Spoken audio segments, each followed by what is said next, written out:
Most protein snacks are completely overrated, and I'm going to prove that to you today. You've been told that things like nuts, etc., are healthy snacks to have, but here's the thing, they're usually too high in calories or too low in proteins.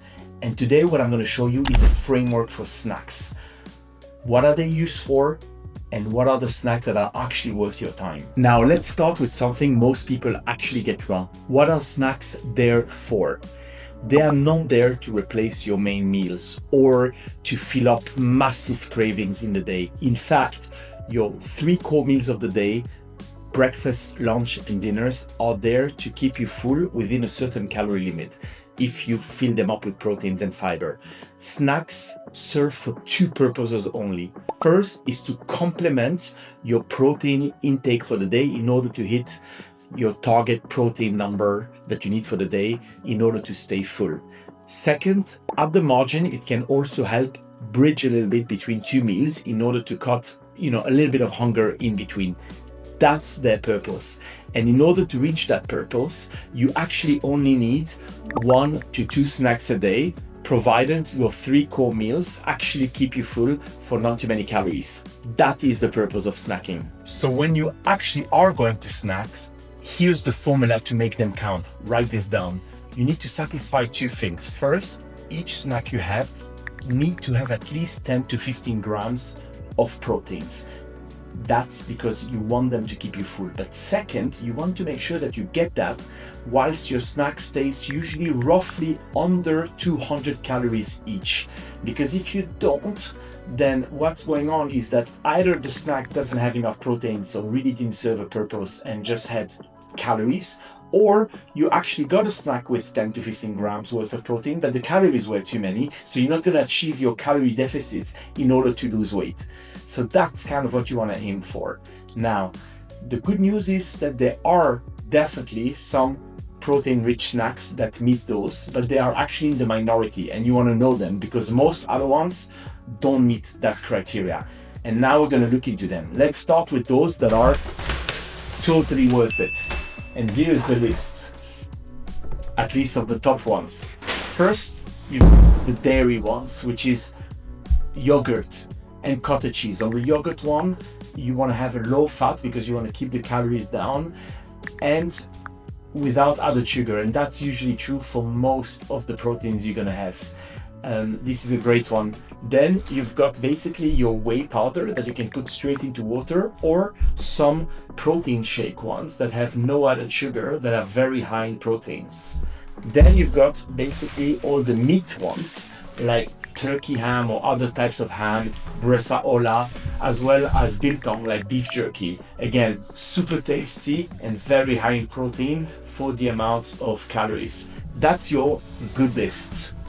Now, let's move on to the overrated list, meaning all the other snacks that you've been told are very healthy. And I'm going to break them down into like 3 categories. First, you've got the high protein snacks, but that are also too high in calories. Think nuts, even a handful of nuts. And usually the problem, by the way, is even if you have 1 handful of nuts, you just go for more. Or the almond butters or peanut butters. Same with avocados. The thing with them is, yes, they are healthy for sure, that you've heard that right, and they've got enough protein, but there's just too many calories, way above 200 calories for 10 to 15 grams worth of protein, just because of the fat in them.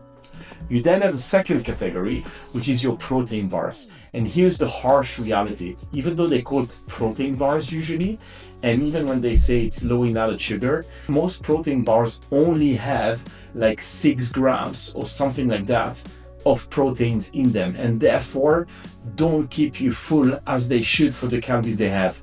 That said, there's definitely some brands that have 20 grams of protein, and if you find these ones and have no other sugar, that's a good one. Most other protein bars, not worth it.